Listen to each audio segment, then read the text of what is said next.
After Pastor Chris's message Sunday, I added a heart to my toothbrush, a new prayer inspiration to remind me that, according to the words of Jesus, that out of the abundance of the heart, the mouth speaks, and that I am called to communicate love and light and truth. We're all called to that.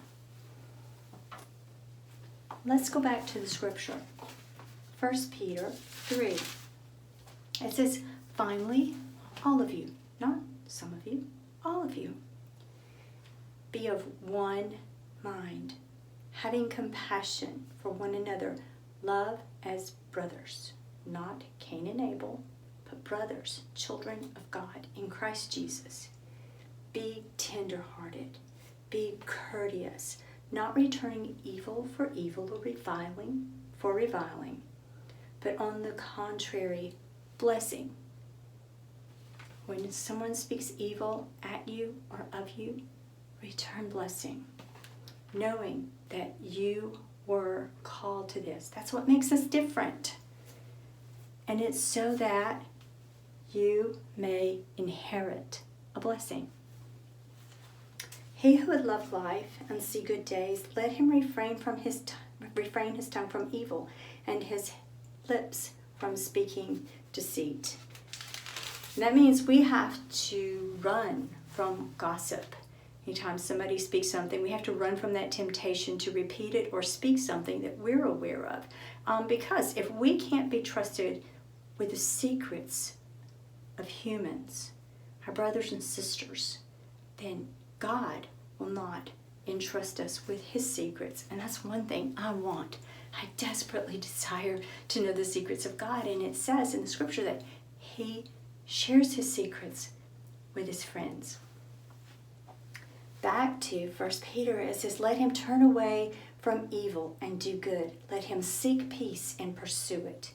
That's one thing. When I was involved in the political realm for a season, I had to stop watching the news because I would attend local, state, and national events that were covered on national and international news. But what they communicated to the world did not happen at the event I attended that they were reporting on. So I quit watching it because I knew that if I repeated something that I had seen on the news, I would be communicating deceit, a national gossip, a global gossip, and that was just wrong. I couldn't do that.